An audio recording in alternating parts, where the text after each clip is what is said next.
you know, we couldn't really control we couldn't hold the street, so that bus that passes by, like, you know, but it's... That's organic. Yeah.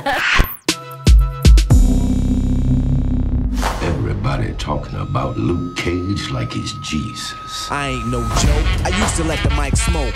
The bulletproof black man. So, at the end of the first season of Luke Cage, Luke was like the hero of Harlem. Where is he now, at the beginning of the second season? Beginning of well, actually, the end of Luke Cage season 1, he was the hero of Harlem, but the hero of Harlem went to jail. Was thankfully exonerated and got out in the Defenders.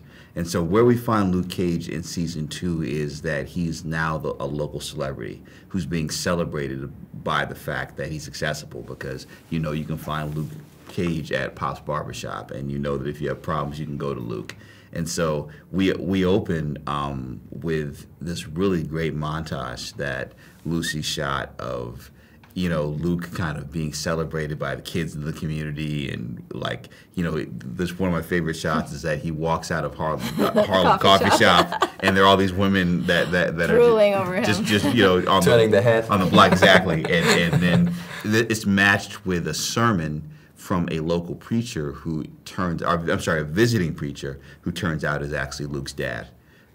So this is about Luke reconnecting with family in a different way than season 1. It's about Luke as a person and his development, because he begins to have hubris about, you know, who he is and what he's about. And so when he encounters Bushmaster and gets knocked on his ass, it changes his perspective. One quote that I said yesterday is one of my favorite quotes by the boxer Mike Tyson, where Mike Tyson says, "Everybody's got a plan until they get hit." Lucy, you shot the first episode. Did you feel any kind of pressure? Because often the first episode of a season sets a tone for the whole season. I don't know if I felt pressure, but I felt a great deal of excitement. You know, also going into a different network and a different studio, you just don't know what to expect, because I've been working with CBS and also worked with another cable channel before, and I've never worked with, you know, like SVOD. So it was a very different way for me to sort of, I don't know, enter into something. And what I did was essentially I sort of let that go and started going into what I normally would do in pre-production and just prepare and organize as much as possible so that we can keep it as loose and as light and as fun as we could on the set. Because I think when you are prepared, you can have more freedom on the set with the actors and really focus on them and focus on what's going on, because you've already talked to the crew, you already told them what you need, you know. So the rest is really focusing on them and getting the performance that you need, because you have a very limited amount of time.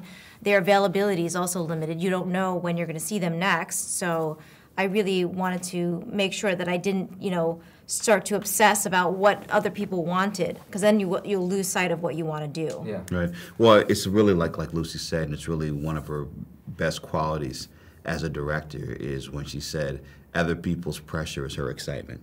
Like she gets off on it. She gets off on the challenge. And you know what was so great about watching her as a director is that even though you have 12 hours to shoot on a quote unquote day, those 12 hours go very quickly. And no matter what she was up against, she would always be able to say, okay, I know we've only got 10 minutes left, but I'm going to do this in one shot as opposed to 3, you know. And perfect example is that last shot at the end of episode 2, you know, 1, is when Luke Cage is walking down 125th Street. The way that she captured that shot, you know, we're running out of time. We had 5 minutes. We could only get one setup. It wasn't like we could get a close-up in a way. Like, you know, we couldn't really control we couldn't hold the street, so that bus that passes by, like, you know, but it's... That's organic. Yeah. It's literally... It's the real life. That became an independent movie at the end. But, you know, I don't want it to be perfect, you know, because that's the thing. If he's perfect, that's fine. You know, everything else around him doesn't have to be. And as the show progresses, you'll see that he is not perfect, you know, and that's what makes it such a special show, because we're going to see, you know, everyone has their kryptonite, essentially, you know? I'm very interested in the journey of Misty Knight, because I think she's a great character, and there's a lot of issues with her, and now with her, well, You know what I mean. I don't want to spoil for anybody. What have you in store for her? And I just want to put out the team name, Daughters of the Dragon. I don't know if you're familiar with it. Oh, very, very much so. Yeah. The thing is, I'm as familiar with Daughters of the Dragon as I am with Heroes for Hire. Yeah. Because just being an old school geek. You know, Misty, okay, I'm trying not to spoil it, but okay, if you have the opportunity to watch Defenders before you watch Luke Cage Season 2, that is cool, although I would also say watch Luke Cage Season 1. But Misty loses a part of herself, and in losing a part of herself, there's a void in her personality because it messes up her other senses. She's not able to see a crime scene the same way. She's really trying to find where she fits, her niche. You know, she lost out, you know, from the standpoint of she doesn't really have anybody to lean on because her partner was corrupt and got killed last season. And even though she and Luke had a romantic dalliance, I mean, they are now working with each other almost like siblings. So, you know, Misty's going through a lot, but you're going to see her strength and her resilience build over the course of, you know, the next 12 episodes. Great. Thanks. Thank you. Yo, I'm Luke Cage. You wanna test me? You know where to find me. Woo, got it all, man.